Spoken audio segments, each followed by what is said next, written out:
folks, Keith Bone here, and this is Hard Rock University. Now today I'm going to discuss our Arizona Prospect 1. I'm not going to do any pictures and everything for reasons that will become clear shortly. Anyhow, we were going to go look at some property up between Kingman and Las Vegas in Arizona, and the owner of the property had certain time restraints, and we had certain time restraints, so I couldn't really get up there when he was. My partner met him there a little bit, showed him around, and then I came up later to actually do a sampling run. And as is my wont, I brought the Hilti and a generator and a lot of buckets because I like big samples. So we were out sampling, and we had, I don't know, about 10 buckets of material in our truck. And we were driving back when I hit a tire against a rock and punched a hole in the sidewall. And we were sitting there replacing the tire when some guys showed up that said they were friends of this gentleman, and we're just checking out to see who was out on their claims, his claims, and why. We explained it, and we went on our merry little way. And finished our sampling. I think we took about 15, 16 samples all totaled. Went to a different area and got some more. We were originally told this was a 1 foot wide vein, 1 ounce to the ton, 300 feet long, which is interesting. If those results were accurate, I mean those contentions were accurate, then we would have been in reasonable shape. The preliminary results didn't indicate that, but before we even completed the preliminary hand panning, just to get an idea of what we were looking at before we even sent it off for assay, we got a call from this gentleman, and what his friends related to him was that we'd been out there high grading. In other words, taking buckets of good ore home with us, presumably to extract the gold and make money. Now, I can understand why they would think that, but they didn't bother asking. And if they had, they could have seen that each bucket had an entirely separate label. Some were wall rock, some were vein rock from here, vein rock there, left wall, right wall, whole 9 yards. So it could have been easily straightened out, but when this gentleman called, he was quite upset, wanted us to stay off his property and never come back, that sort of thing. Which again, from his point of view, I can understand it.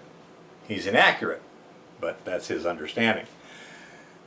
One of the ways we could have avoided this was to make sure that when you're, and this is what you should always get things in writing if you can, and texting now is a wonderful way of doing that, because you can get something in writing when it doesn't look like you're getting something in writing, so to speak. It's so normal to communicate by text, people forget you're also documenting it.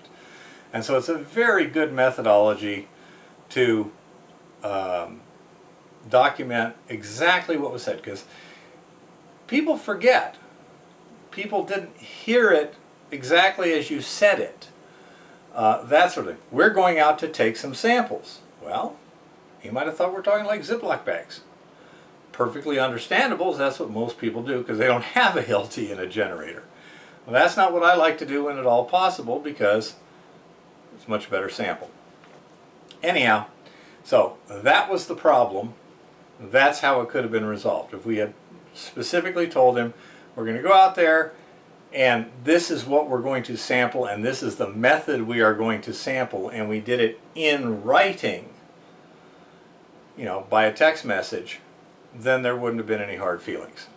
As it was, things didn't work out so well. The hand panning for microfine gold of all the samples, basically it didn't turn out very well either. I was getting, in my opinion, most of the samples ran less than 1/100th of an ounce to the ton free gold. It's possible there's some soluble gold. There's an infinite variety of chemistry, and in some cases the gold will literally dissolve in water. It's very rare, but it can happen. So I can't categorically rule out the possibility there was some decent ore there, but our preliminary indications were not very good, and certainly gravity recoverable gold was very minimal. There was only a couple samples that might have been up in the 1/10 of an ounce to the ton range, which again is not what we're looking for right now. We're looking for something that has low capital expenses, especially since we have some of the equipment. If we can find an ounce to the ton without a whole lot of permitting and stuff, boy, we can snowball that. But that's kind of what we're looking for, is, you know, foot wide, ounce to the ton.